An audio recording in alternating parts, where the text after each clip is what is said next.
तो है guys, welcome back to the channel. तो गाइस आज हम लोग इस पोर्ट्रेट को कंप्लीट करेंगे और क्लोथ और बैकग्राउंड बचा हुआ है तो इसको मैं कवर करूँगा। तो सबसे पहले तो बैकग्राउंड को हमें शेड करना है, तो हम ऑब्जर्व कर लेते हैं कि किस तरीके से हमें शेडिंग करनी है। तो अब देखो ऊपर के साइड एरिया जो है डार्क है, धीरे धीरे जिस तरीके से हम नीचे आ रहे हैं हमारा जो शेडिंग है वो लाइट होगा। देखो यहाँ पे इफेक्ट आप देख सकते हो किस तरीके का बैकग्राउंड का इफेक्ट है, वो हम बनाने की कोशिश करेंगे। ठीक है, तो यहाँ पे मैं आपको बता दूँ कि दो टेक्निक मैं यूज़ करने वाला हूँ। दो साइड आपको बैकग्राउंड का दिख रहा है, राइट और लेफ्ट।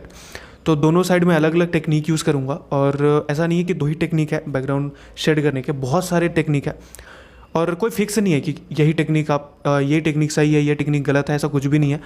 आपके ऊपर रिजल्ट मिलना चाहिए, जो आप रिजल्ट चाहते हो ना वो रिजल्ट मिलना चाहिए और जिस भी टेक्निक से मिलता है कोई इशू नहीं है। तो यहाँ पे मैं लेफ़्ट साइड का जो पोर्शन है उसमें मैं ग्रेफाइट पेंसिल यूज़ करूँगा और कॉटन यूज़ करूँगा, टिश्यू पेपर आपके पास है वो यूज़ कर सकते हो। और राइट साइड में मैं ग्रेफाइट पाउडर और सॉफ्ट ब्रश का यूज़ करूँगा। और फ्रंट आपके पास दोनों साइड का कंपैरिजन आपको मिल जाएगा कि आप सामने से कंपेयर कर सकते हो कि कौन सा बेहतर है या फिर कौन सा आपको कैसा दिख रहा है। आप दोनों को प्रैक्टिस करोगे बाद में, तो आपके ऊपर है कि आपको कौन सा मेथड कन्वीनियंट लगता है। कोई ऐसा नहीं है कि दोनों में लगभग रिजल्ट आपको सिमिलर ही देखने को मिलेगा। डिपेंड करता है कि आपने कौन से मेथड पे आप कितना कन्वीनियंट लगा आपको और कौन से मेथड पे आपने ज़्यादा प्रैक्टिस करी है। ठीक है, तो पसंद के ऊपर है। वैसे मैं दोनों टेक्निक ही जनरली यूज़ करता हूँ, मेरे मूड के ऊपर होता है। तो सबसे पहले क्या करते हैं, तो गाइस क्योंकि हमें बैकग्राउंड को स्मूथ बनाना है, ठीक है, वहाँ पे टेक्सचर एक बिल्कुल स्मूथ चाहिए, तो बहुत इंपॉर्टेंट होता है यहाँ पे कि पेंसिल हमने किस तरीके से होल्ड किया हुआ है। तो यहाँ पे देखो मैंने किस तरीके से पेंसिल को होल्ड किया हुआ है, कितने पीछे से मैंने पकड़ा हुआ है। ठीक है, और यहाँ पे मूवमेंट जो है वो दो तरीके से मैं यूज़ कर रहा हूँ। जहाँ पे थोड़ा लंबा लाइन खींच रहा हूँ ना, वहाँ पे मैं पूरा शोल्डर से उसको मूव कर रहा हूँ, और जहाँ पे थोड़ा सा छोटे लाइंस में ड्रॉ कर रहा हूँ वहाँ पे आपको रिस्ट से मूव करना। फिंगर आपको बिल्कुल भी मूव नहीं करना। फिंगर हम डिटेलिंग जब देते हैं ना, छोटे एरिया को कवर करते हैं, तब हम फिंगर से मूवमेंट करते हैं।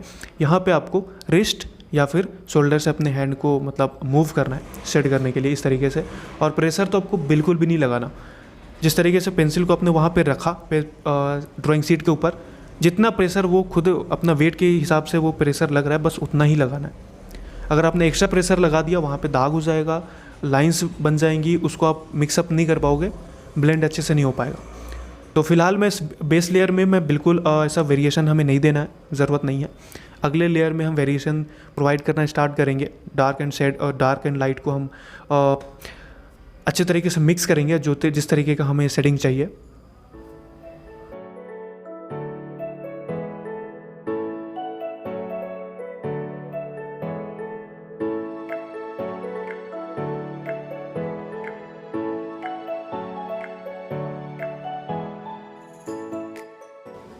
तो गाइस हमने बेस लेयर दे दिया, ये बहुत ही सिंपल था। अब हम इसको ब्लेंड करेंगे और इसके लिए मैं वैसे तो कॉटन यूज़ कर रहा हूँ। आपके पास आप टिश्यू पेपर भी यूज़ कर सकते हो, कोई इशू ही नहीं है, मतलब दोनों का काम एक ही है। और अब देखो किस तरीके से मैं हैंड को मूव कर रहा हूँ, सर्कुलर मोशन मैं पहले ही बता चुका हूँ। अगर आप ब्लेंड कर रहे हो तो थोड़ा सा सर्कुलर मोशन में लेके जाओ, इससे होता है कि अच्छे तरीके से मिक्स हो जाता है और वहाँ पे पैचेस वगैरह और जो दाग जैसा हो जाता है ना, वो नहीं होता। तो अब इस तरीके से प्रेशर यहाँ पे भी आपको अप्लाई नहीं करना है। बेस लेयर में आपको हमेशा से बोलता हूँ, बेस लेयर में आपको प्रेशर ब्लेंडिंग के टाइम और शेडिंग के टाइम दोनों टाइम प्रेशर नहीं अप्लाई करना। एक लेयर लग जाएगा पेज के ऊपर, ड्राइंग शीट के ऊपर, उसके बाद जो होता है ना, उसके बाद स्ट्रोक्स जो है, शेडिंग, ब्लेंडिंग, सारी चीज़ को कंट्रोल करना ईजी हो जाता है। एक लेयर हमने दे दिया, उसके बाद अब थोड़ा सा रिलैक्स हो जाओ, थोड़ा सा जो कंट्रोल करना है ना शेडिंग को, ब्लेंडिंग को, ईजी हो जाता है। तो हमने ये ब्लेंड कर दिया। इसके बाद सेट करना स्टार्ट करूँगा डार्क वाले एरिया से, कॉर्नर ऊपर अपर कॉर्नर जो है वहाँ से मैं सेट करना स्टार्ट करूँगा और धीरे धीरे नीचे लेके आऊँगा और धीरे धीरे मैं प्रेशर रिलीज़ करूँगा। अब देखो किस तरीके से मैं कर रहा हूँ।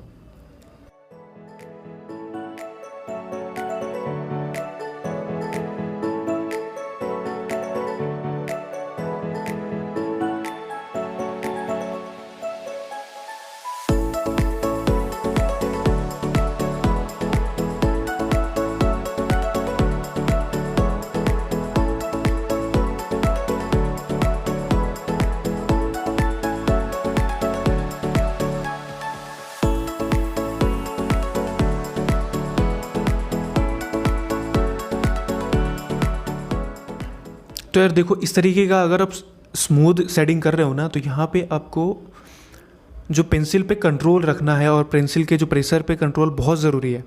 क्योंकि अगर आपने प्रेशर पे वेरिएशन मतलब सही जिस तरीके से आपको कंसिस्टेंटली वेरिएट करना है, जैसे आप डार्क से लाइट आ रहे हो तो कंसिस्टेंटली आपको ग्रेजुअली जो है वो प्रेशर रिलीज़ करना है। लेकिन अगर हो मान लो कि आपने प्रेशर लगाना स्टार्ट किया और बीच में कंट्रोल नहीं कर पाए, प्रेशर ज़्यादा लग गया, उसके बाद फिर आपने कम किया ज़्यादा, ऐसे करोगे तो वो स्मूथ होगा ही नहीं।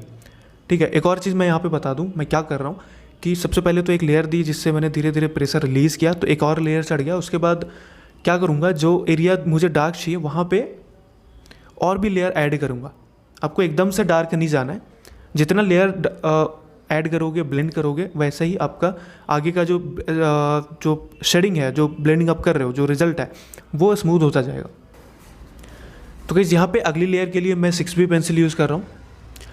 तो यहाँ पे मैं कोई एक्स्ट्रा प्रेशर अप्लाई नहीं कर रहा हूँ, बिल्कुल हल्के हाथों से आपको यहाँ पे शेड करना है। प्रोसीजर वैसा ही है जैसे हमने पिछले लेयर में किया, बस ये है कि अब जैसे जैसे लेयर ऐड करेंगे वैसे वैसे हमारा जो शेडिंग है वो डार्क होता जाएगा। और आपको प्रेशर पे बिल्कुल कंट्रोल रखना है, धीरे धीरे जैसे आप नीचे जा रहे हो आपको प्रेशर धीरे धीरे रिलीज़ करना है। और ज़्यादा दिमाग एक्स्ट्रा नहीं लगाना है कि अभी से ही हम लोग पूरा डार्क कर लेते हैं ऊपर वाला एरिया, ऐसा नहीं करना है। धीरे धीरे धीरे जितना डार्कनेस आपको चाहिए, अगर आपको डार्कनेस भी चाहिए स्मूथनेस भी चाहिए, आपको लेयर ऐड करनी ही पड़ेगी। ठीक है, और एक डायरेक्शन देखो कि मैं एक ही डायरेक्शन में जा रहा हूँ, वो भी बहुत इंपॉर्टेंट है। अगर अलग अलग डायरेक्शन में लेके जाते हो अपने शेडिंग को, शेडिंग के जो स्ट्रोक्स हैं, तो ब्लेंडिंग में फिर इशू आती है, अच्छे तरीके से ब्लेंड नहीं हो पाता। आप कितना भी कोशिश करोगे वहाँ पे कुछ कुछ ऐसे पैचेस टाइप या फिर दाग टाइप दिखता रहेगा, तो वो चीज़ नहीं करनी है। प्रेशर पे कंट्रोल रखना है, डायरेक्शन आपको सिमिलर रखने हैं, और बस प्रेशर हमें नीचे जाते जाते जैसे हमको लाइट डार्क से लाइट जा रहे हैं, प्रेशर रिलीज़ करना है पेंसिल के ऊपर। यहाँ पे आपको बस इतना ही काम करना है, इतना करोगे लेयर बाय लेयर आप ऐड करते जा रहे हो, आपका रिजल्ट जैसा आप चाहते हो वैसा मिल जाएगा।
तो गाइस यहाँ पे मैंने पहले ही बताया कि जितना आप डार्क जाना चाहते हो आपके ऊपर है, कोई इशू नहीं है।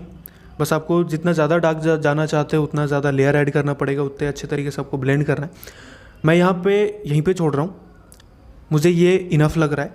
ठीक है, तो मैं इसमें एक्स्ट्रा ऐड नहीं कर रहा हूँ। अगर आप ड्रॉ कर रहे हो, आपको लग रहा है कि और भी ज़्यादा डार्क मुझे चाहिए, तो कोई इशू नहीं, आप एक्स्ट्रा लेयर आप ऐड कर सकते हो। तो अब हम आते हैं राइट साइड वाले पोर्शन में, और इसके लिए मैं ग्रेफाइट पाउडर का यूज़ कर रहा हूँ। और ग्रेफाइट पाउडर को कन्वर्ट करने के लिए मैंने सैंड पेपर का यूज़ किया है। सैंड पेपर में मैंने उसको घिसा, उसके बाद वहाँ से मुझे पाउडर मिल गया। और यहाँ पे मैं जो ब्रश यूज़ कर रहा हूँ वो सॉफ्ट ब्रश है, और इससे मैं बेस लेयर दे रहा हूँ। बेस लेयर के लिए अगेन मैंने बोला, बहुत आपको जब आप ब्रश यूज़ कर रहे हो ना, आपको बहुत केयरफुल रहना पड़ेगा यहाँ पे, क्योंकि बहुत ज़्यादा चांसेस होते हैं कि यहाँ पे दाग लग जाता है। ठीक है, तो आपको बहुत हल्के हाथों से थोड़े थोड़े ग्रेफाइट को आपको लेना है। बेस लेयर में आपको थोड़ा ज़्यादा टाइम लगेगा बाकी लेयर के कंपैरिजन में, तो आपको थोड़े थोड़े ग्रेफाइट पाउडर को वहाँ से उठाना है और यहाँ से अप्लाई करना है। यहाँ पे आपको बेस लेयर में मैंने बताया कि वेरिएशन देने की ज़रूरत नहीं है, आप सिंपली एक बेस लेयर आपको तैयार करना है, वो हम कर लेंगे। तो गाइस यहाँ पे जो मैं पेंसिल यूज़ कर रहा हूँ सैंड पेपर पे रब करने के लिए, पाउडर बनाने के लिए, वो है 10B और 8B। ठीक है, क्योंकि वो डार्क पेंसिल्स हैं और उसमें जो ग्रेफाइट का जो अमाउंट होता है वो ज़्यादा होता है, तो इसलिए मैं वो यूज़ कर रहा हूँ। तो प्रोसीजर अगर ऐसे देखा जाए तो बहुत ही सिंपल है। बस सीन क्या है कि आपको अगेन ब्रश जो आपने हाथ में पकड़ा हुआ है ना, उस पर कंट्रोल रखना बहुत ज़रूरी है। और मोशन आपको पता है कि किस तरीके से आपको मिक्स करना है, हल्का सा आपको सर्कुलर मोशन में जाना है, वो चीज़ आपको हल्का सा स्मूथनेस प्रोवाइड करता है और अच्छे तरीके से आप उसको मिक्स कर सकते हो। तो प्रोसीजर कुछ नया नहीं है, आप देखो किस तरीके से मैं कर रहा हूँ।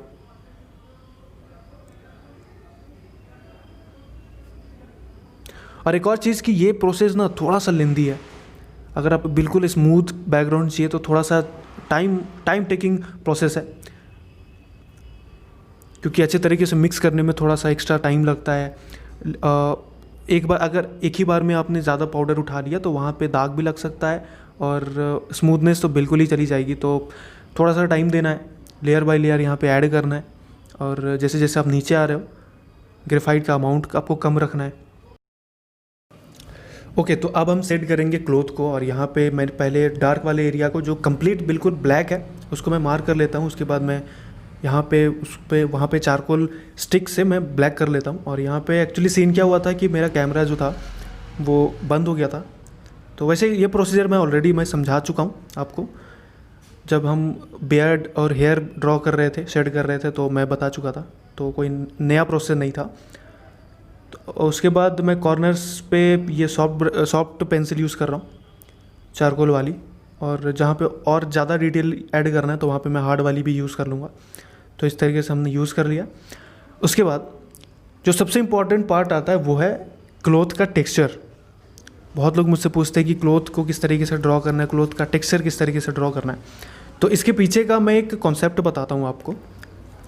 अब यहाँ पे ना आप कपड़े का जो पैटर्न है वो ध्यान से देखो, और क्या हो अगर मैं बोलूँ कि इस तरीके का पैटर्न मैंने आज तक कभी बनाया ही नहीं, तो क्या मुझे एग्जैक्टली यही कपड़े का ट्यूटोरियल देखना पड़ेगा कि मैं यूट्यूब पे जाऊँ और वहाँ पे सर्च करूँ कि इस तरीके का कपड़ा हम किस तरीके से बनाते हैं? नहीं, हमें यहाँ पे ना ऑब्ज़र्व करना है, ठीक है। ज़रूरी नहीं है कि एग्जैक्टली जो जिस तरीके से उनका पैटर्न बना हुआ वही हम ड्रॉ करें। यहाँ पे हम इम्प्रोवाइज़ कर सकते हैं, जो रेफरेंस है उसको हम ऑब्ज़र्व कर सकते हैं और अपना दिमाग वहाँ पे लगा सकते हैं कि यार इसको हम किस तरीके से सिमिलर बना सकते हैं, एग्जैक्ट नहीं, सिमिलर, ठीक है। अगर आप बहुत ज़्यादा डिटेल वर्क कर रहे हो तब तो ठीक है, क्योंकि आप बहुत सारा समय दे रहे हो तो वहाँ पे चलता है। लेकिन आप नॉर्मली ऐसे रियलिस्टिक ड्राइंग बना रहे हो तो इस तरीके का इम्प्रोवाइज़न वैसे डिटेल वर्क में भी होता है। तो यहाँ पे हमें क्या करना है, आप जितना ज़्यादा टाइम दोगे ना यहाँ पे कपड़े को ऑब्जर्व करने में, आपको धीरे धीरे अपने आप आइडिया आएगा कि हम इस तरीके से ड्रॉ कर सकते हैं। जैसा कि मैंने बताया किस तरीके का मैंने पैटर्न नहीं बनाया, तो मैं ये चीज़ नहीं बता सकता हूँ आपको कि यही चीज़ आपको करना है, क्योंकि मैंने आज तक नहीं बनाया। बट ऐसा है कि मैं ऑब्जर्व करूँगा ना तो मेरे दिमाग में आ जाएगा कि हाँ इस तरीके से बना सकता हूँ, और हो भी जाएगा वो, ठीक है। तो अब ध्यान से देखो किस तरीके से मैं बना रहा हूँ। तो यहाँ पे पैटर्न को मैंने अच्छे तरीके से ऑब्जर्व किया, ठीक है, और मुझे ये समझ में आया कि किस तरीके से हम ड्रॉ कर सकते हैं। वो चीज़ मैं आपको बताता हूँ। यहाँ पे मैंने देखा कि एक लाइंस की तरह, ठीक है, रैंडम लाइन से ड्रॉ कर सकते हैं, ठीक है। और वहाँ पे कुछ कुछ ऐसे रैंडम जगह पे जहाँ पे डार्क स्पॉट्स, आपको डार्क लाइंस दिख रही हैं, ठीक है, और उसी के जस्ट बगल में आपको हाईलाइट दिख रहे हैं, वाइट एरियाज़ दिख रहे हैं, ठीक है। तो अपन क्या करेंगे, इस तरीके से हम लाइंस ड्रॉ करेंगे, जिस भी एंगल में वहाँ पे दिख रहा है वो चीज़ कर सकते हैं।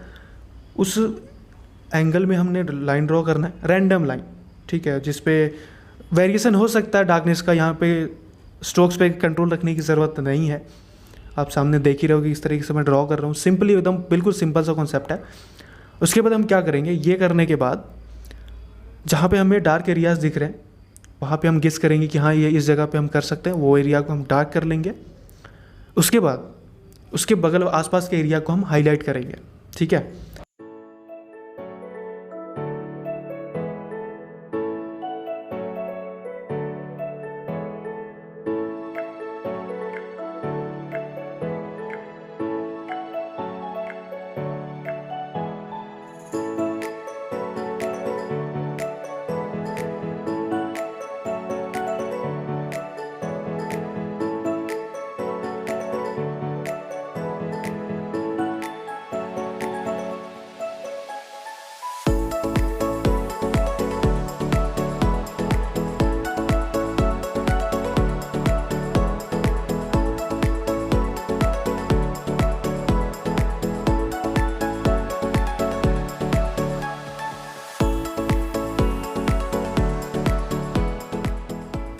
तो इस तरीके का पैटर्न ड्रॉ करते टाइम बस एक चीज़ का ध्यान रखना है कि कपड़ा है तो वो फोल्ड कहीं ना कहीं हुआ होगा, वहाँ कहीं ना कहीं कोई एरिया होगा जहाँ पे एक ज़्यादा लाइट पड़ रहा होगा, कोई एरिया ऐसा होगा जहाँ पे फोल्ड है, जो वो एरिया शैडो में होगा। ठीक है, तो आपको वो चीज़ अच्छे तरीके से ऑब्जर्व कर लेना है कि कौन सा एरिया शैडो में है, कौन सा एरिया लाइट में है।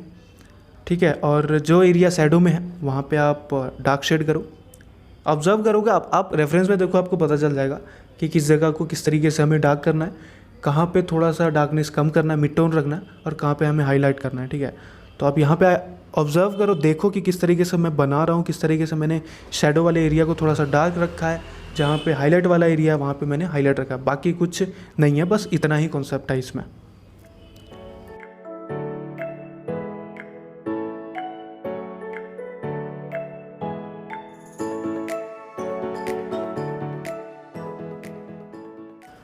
तो बस गैस आज के वीडियो में इतना ही, और आई होप वीडियो आपको अच्छा लगा होगा और कुछ ना कुछ सीखने को मिला होगा। सीखने को मिला है तो वीडियो को लाइक कर दीजिएगा, चैनल को सब्सक्राइब कर दीजिएगा। तो मिलते हैं आपसे अगले वीडियो में, तब तक के लिए बाय बाय।